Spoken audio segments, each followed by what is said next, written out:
കുടിച്ചോക്കാം.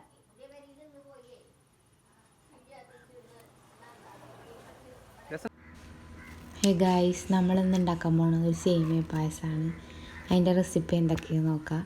ആദ്യം നമുക്ക് സേമിയയും ചെറുതായി ഇങ്ങനെ കട്ട് ചെയ്ത് മാറ്റിയേക്കാം. ഒരു പാൻ എടുത്തിട്ട് അതിൽ നമുക്ക് നെയ്യ് ചൂടാക്കി എടുക്കാം.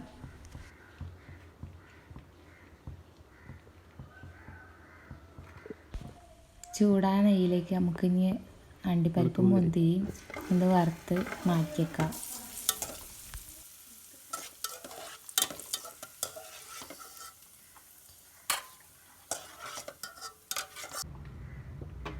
അണ്ടിപ്പരിപ്പ്,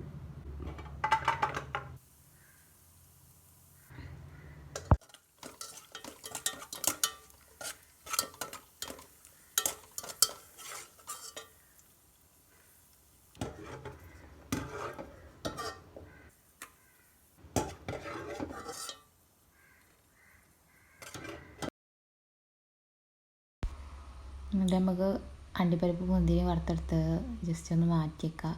എന്നിട്ട് നമുക്ക് ആ പാനിലേക്ക് തന്നെ കട്ട് ചെയ്ത സേമിയ ഇട്ട് ഒന്ന് വറുത്തിട്ട് മാറ്റിയേക്കാം.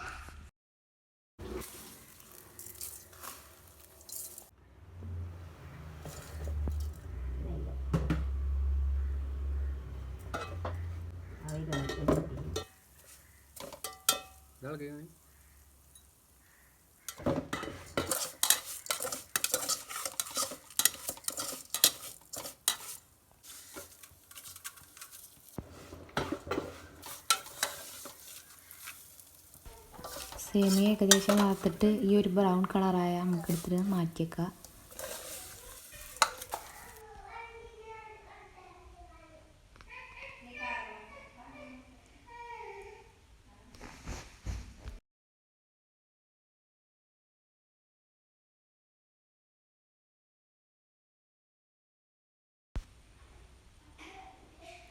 ആ പാനിലേക്ക് തന്നെ 1.5 കപ്പ് വെള്ളം പാർന്നിട്ട് നമുക്കൊന്ന് തിളപ്പിച്ചെടുക്കാം. വെള്ളം ഏകദേശം തിളച്ച് വന്നാൽ നമ്മൾ വറുത്ത് മാറ്റി വെച്ച ആ സേമിയ ഇട്ടെടുക്കുക.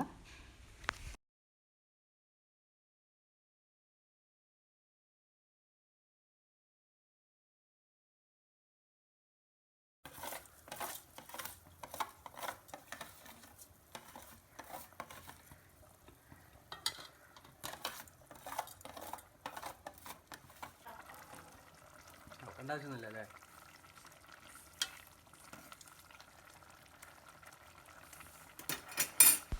സേമിയ ഇട്ട് കൊടുത്തിട്ട് ഏകദേശം ഇങ്ങനെ തിളച്ചിട്ട് നല്ല വെന്ത് വന്നാൽ അതിലേക്ക് 1 കപ്പ് പാൽ ഒഴിച്ചു കൊടുക്കുക.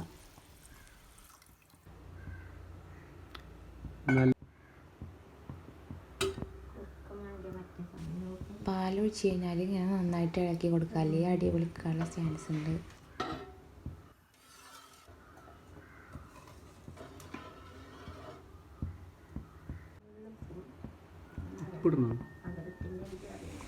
അതിലേക്ക് ജസ്റ്റ് ഒന്ന് ചതച്ച് വെച്ച 2-3 ഏലക്കായ, കുറച്ച് ടേസ്റ്റ് ബാലൻസ് ചെയ്യാൻ വേണ്ടിയിട്ട് കുറച്ച് ഉപ്പും ചേർത്ത് കൊടുക്കുക.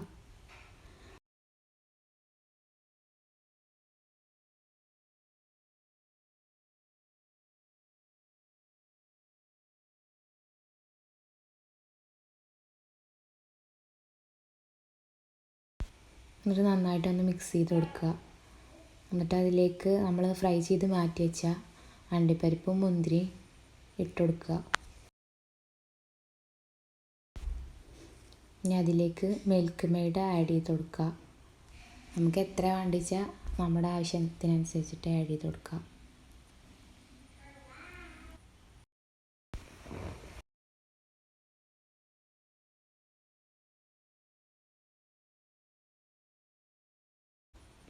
എന്നിട്ട് നല്ലോണം മിക്സ് ചെയ്ത് കൊടുക്കുക.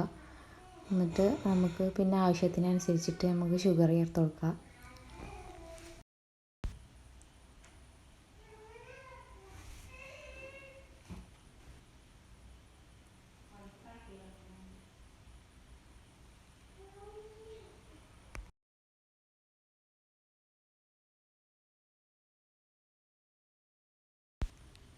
എന്നിട്ട് നല്ലോണം മിക്സ് ചെയ്ത് കൊടുക്കുക. നമ്മുടെ പായസം ഇവിടെ റെഡി ആയിട്ടുണ്ട്. നമുക്കിനി ടേസ്റ്റ് ചെയ്ത് നോക്കാം.